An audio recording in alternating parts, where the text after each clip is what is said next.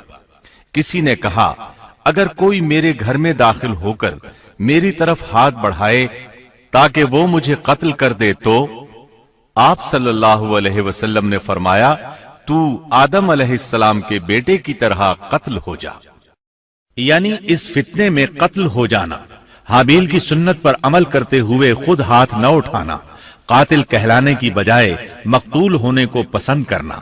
اسی طرح مسند احمد کی ایک روایت میں ہے، رسول اللہ صلی اللہ علیہ وسلم نے فرمایا، دنیا میں جب بھی کوئی ظلم سے قتل ہوتا ہے تو اس کا گناہ آدم علیہ السلام کے پہلے بیٹے قابیل کی گردن پر ضرور ہوتا ہے، اس لیے کہ وہ پہلا شخص ہے جس نے ظالمانہ قتل کی ابتدا کی اور یہ ناپاک طریقہ جاری کیا۔ اس حدیث سے اس جرم کی نوعیت کا بخوبی اندازہ ہوتا ہے کہ اللہ تعالیٰ نے اس کو صرف ایک قتل قرار نہیں دیا بلکہ اس کو ایک گھناؤنی حرکت قرار دیا۔ قیامت تک آنے والے لوگ جو اس گناہ کے مرتکب ہوں گے ان کا کچھ گناہ قابیل کے حساب میں ڈالا جائے گا۔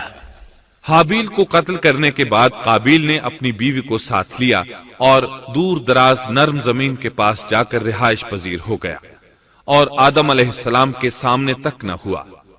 آدم علیہ السلام پہاڑوں کے قریب ایک بستی میں رہ رہے تھے، یہ ان سے بہت دور جا بسا تھا۔ اس طرح قابیل کا آدم علیہ السلام سے رابطہ بالکل ختم ہو گیا اور اس سے ایک نئی نسل کی ابتدا ہوئی۔ فحاشی اور اریانی کو ان کے ہاں عروج حاصل تھا۔ عبادت یہ لوگ اگرچہ اللہ ہی کی کرتے تھے، لیکن آدم علیہ السلام کی شریعت کے خلاف بے حیائی کے دل دادا تھے۔ تقوی کی قلت، احکام الہی کی نافرمانی اور فحاشی کا فروغ ان کے شب و روز کا معمول تھا۔ اس کے بعد لوگ دو گروہوں میں تقسیم ہو گئے، شریر اور برے لوگ قابیل کے ساتھ مل گئے اور آدم علیہ السلام کے دیگر بیٹے اور نیک لوگ آدم علیہ السلام کے ساتھ مل گئے۔ آدم علیہ السلام 960 سال زندہ رہے۔ ان کی کل عمر تو 1000 سال تھی، لیکن 40 سال کم کر دی گئی۔ سیدنا ابو ہریرہ رضی اللہ عنہ بیان کرتے ہیں کہ رسول اللہ صلی اللہ علیہ وسلم نے فرمایا، جب اللہ نے آدم علیہ السلام کو پیدا فرمایا تو ان کی پیٹھ پر ہاتھ پھیرا، اس طرح قیامت تک جتنے انسان پیدا ہونے والے تھے ان کی روحیں وجود میں آ گئیں۔ پھر ہر انسان کی آنکھوں کے درمیان ایک نور رکھ کر آدم علیہ السلام کے سامنے پیش کیا۔ انہوں نے پوچھا، یا اللہ یہ کون ہے؟ اللہ نے فرمایا، یہ تیری اولاد ہے۔ ان میں سے ایک کی پیشانی کی چمک آدم علیہ السلام کو بہت اچھی لگی۔ انہوں نے پوچھا، یا اللہ یہ کون ہے؟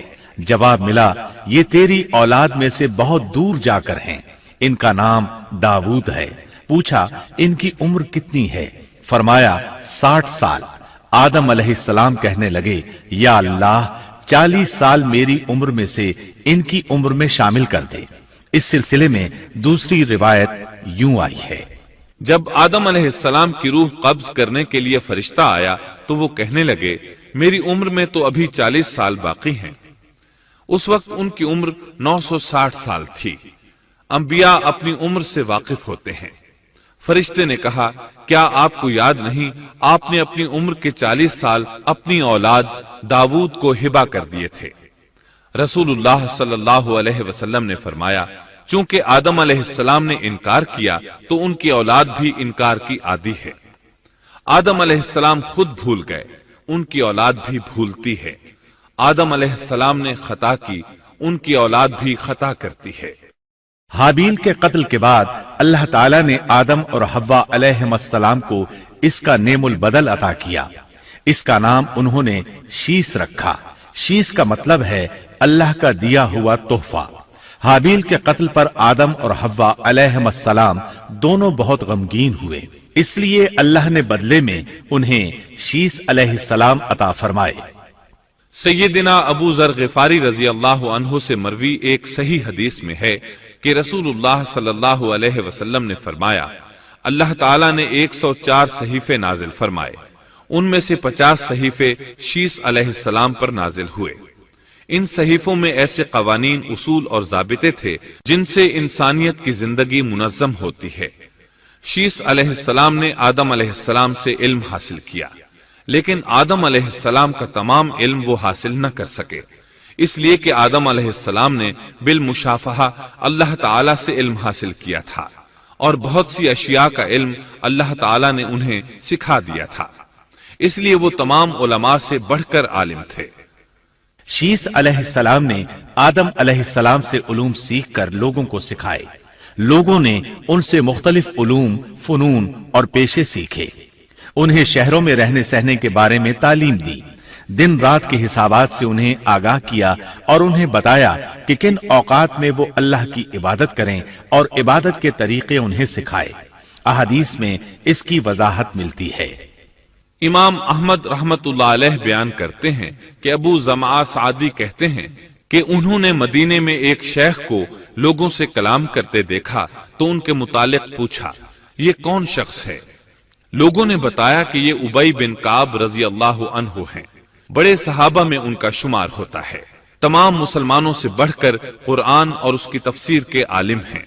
ابو زمعہ فرماتے ہیں کہ ابی بن کعب رضی اللہ عنہ اس وقت یہ واقعہ بیان کر رہے تھے کہ جب آدم علیہ السلام کی وفات کا وقت قریب آیا تو انہوں نے اپنے بیٹوں سے فرمایا، میرا جنت کے پھل کھانے کو جی چاہتا ہے۔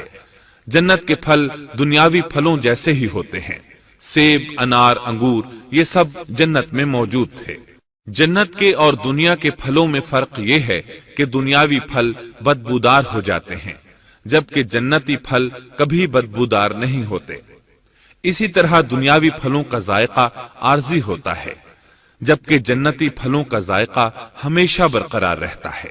اس لیے آدم علیہ السلام نے چاہا کہ وہ جنت کے پھل کھائیں، چنانچہ ان کے بیٹے تلاش میں نکل گئے۔ انہوں نے اپنے ساتھ کلہاڑے، کدالیں اور ٹوکریاں لے لی۔ راستے میں انہیں فرشتے ملے، ان کے پاس آدم علیہ السلام کا کفن اور خوشبو وغیرہ تھی۔ انہوں نے پوچھا، آدم کے بیٹو کس چیز کی تلاش میں ہو، کہاں جا رہے ہو؟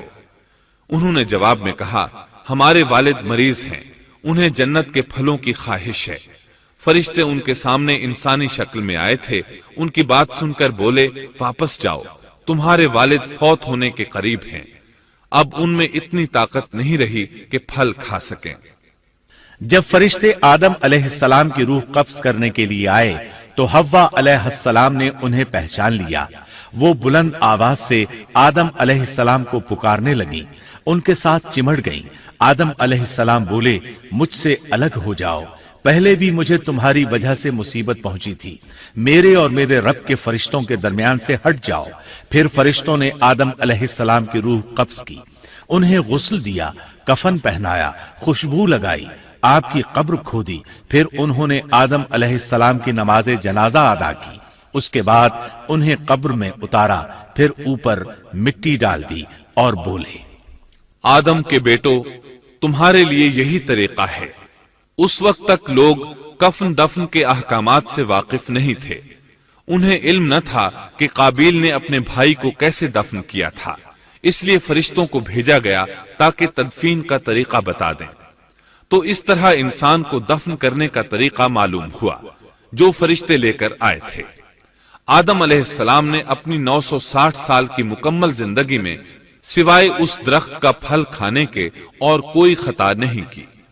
یہ تھا ہمارے باپ سیدنا آدم علیہ السلام کا اسوہ اور سیرت طیبہ کا حال۔ آپ کی وفات کے 1 سال بعد حوا علیہ السلام بھی وفات پا گئیں۔ Thanks for watching.